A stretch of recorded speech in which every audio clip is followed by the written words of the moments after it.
எதிர்பார்ப்பு இல்லாமல் பாடுபடும் பக்தனின் வாக்கை உண்மையாக்க தயாராக இருக்கிறேன் என்கிறார் கிருஷ்ணர். சிலரை கண்டால் ரொம்ப நல்ல மனசு உள்ளவர். அவர் என்ன சொன்னாலும் பலிக்கும் என சொல்வதுண்டு.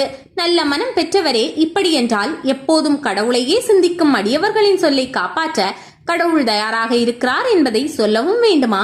இந்த தூணில் மகாவிஷ்ணு இருக்கிறானா என கேட்டான் அசுரனான இரணியன்.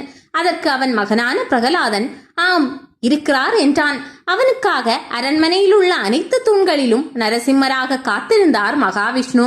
இந்த தூணை அசுரன் இரணியன் உடைத்தாலும் அதிலிருந்து வெளியே வர வேண்டும் என்பதற்காக.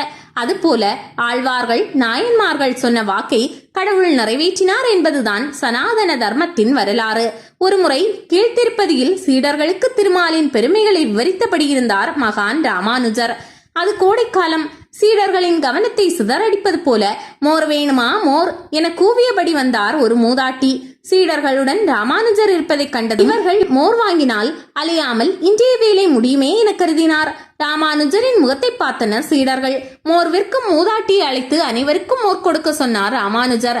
மனதிற்குள் அவளுக்கு மகிழ்ச்சி. பணத்தை கொடுக்கும் போது மூதாட்டி வாங்க மறுத்ததோடு அவர் ஒரு தவயோகி என்பதையும் உணர்ந்தார். பின் எனக்கு ஒரு உதவி செய்யுங்க சுவாமி என்றாள். இதை கேட்ட ராமானுஜர் என்ன வேண்டும் என கேட்டார். மோட்சம் வேணும் என்றாள். புன்னகைத்த ராமானுஜர் அம்மா அதை கொடுக்கத்தான் மலை மீது பெருமாள் இருக்கிறாரே, அவரால் தான் மோட்சம் தர முடியும் என்றார். பல முறை கேட்டுவிட்டேன், அவர் தரவில்லை என்றாள். கருணை கடல் அவர், நிச்சயம் தருவார் என்றார். மூதாட்டியோ விடாப்பிடியாக சரி அவரிடமே போகிறேன், நீங்கள் எனக்காக சிபாரிசு செய்யுங்கள், உங்களைப் போல தவயோகி சொன்னால் பெருமாள் கேட்பார் என்றார். அவளின் மன உறுதி கண்டு மோர் விற்கும் மூதாட்டிக்கு மோட்சம் தந்தருள்க, இப்படிக்கு அடியேன் ராமானுஜன் என ஓலை எழுதி கொடுத்தார். மூதாட்டியும் மலைக்கோயிலுக்கு புறப்பட்டாள். பட்டாச்சாரியாரிடம் ஓலையை ஒப்படைத்தாள். அதை படித்த அவர் பெருமாளிடம் ஒப்படைத்தார். அப்போது வானிலிருந்து புஷ்பக விமானம் ஒன்று வந்து மூதாட்டியை ஏற்றி கொண்டு சென்றது. மோர் கொடுத்ததால் மோட்சம் பெற்றாள் மூதாட்டி. இதை போல இன்னொரு சம்பவம் ஒன்றும் நிகழ்ந்தது. ஒரு தை அமாவாசை என்று மன்னர் சரபோஜி திருக்கடவூர் அபிராமி அம்மன் கோயிலுக்கு வந்தார். மன்னரை கண்டதும் கோயில் பரபரப்பானது. அப்போது தியானத்தில் இருந்தார் சுப்பிரமணிய பட்டர். அவரது பக்தியின் ஆழத்தை புரிந்தவர்கள் சிலரே. மற்றவர்கள் அவரை பைத்தியம் என திட்டினார்.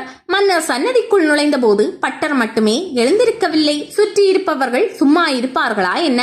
மன்னரை மதிக்காமல் இருக்கிறாரே பட்டர் என அவரை எழுப்ப முயன்றனர். மன்னருடன் வந்த மந்திரி அருகில் வந்து எழுந்திருங்கள் என அவரை அசைத்தார். பட்டரே, உம்மை பைத்தியம் என சொல்வது உண்மைதான் போலிருக்கிறது. சரி சரி, இன்று என்ன திதி தெரியுமா என மந்திரி கேட்டார். எப்போதும் அம்பிகையை தியானிக்கும் பட்டருக்கு 1000 கோடி சூரிய பிரகாசமாக விளங்கும் அம்பிகையை தவிர வேறொன்றும் தெரியவில்லை. ஒளி வெள்ளத்தில் மூழ்கியபடி இன்று பௌர்ணமி என பதிலளித்தார். அனைவரும் சிரித்தனர். மன்னரோ கோபத்துடன் அப்படியானால் இன்றிரவு நிலா வருமா என கேட்டார். வரும் என்றார் பட்டர். அமாவாசையான இன்று நிலா வரும் என்கிறீர்களே என்றார். அம்பிகை அருளால் வரும் என மீண்டும் பதிலளித்தார். நிலா வராவிட்டால் தண்டிப்பேன் என சொல்லிவிட்டு மன்னர் புறப்பட்டார். நன்றே வருகினும் தீதே விலகினும் நான் அறிவது ஒன்றேயும் இல்லை என அபிராமி அம்மனை சரணடைந்து பாடத் தொடங்கினார். 79வது பாடல் பாடும்போது காட்சியளித்த அம்பிகை காலில் போட்டிருந்த தோட்டினை வீசினாள். அது வானில் பௌர்ணமி நிலவாக ஜொலித்தது. பட்டரின் பக்தியை உணர்ந்த மன்னர் மீதி பாடல்களையும் பாடுமாறு வேண்டினார். இதனால் அபிராமி அந்தாதி என்னும் அற்புத பொக்கிஷம் நமக்கு கிடைத்தது. அமாவாசை திதி மட்டும் பௌர்ணமியாக மாறவில்லை, பட்டரின் விதியும் மாறியது. விதியை மாற்றும் வலிமை இப்பாட்டுக்குண்டு. பக்தனின் வேண்டுகோளை நிறைவேற்றுவார் கடவுள் என்பதே சனாதனம்.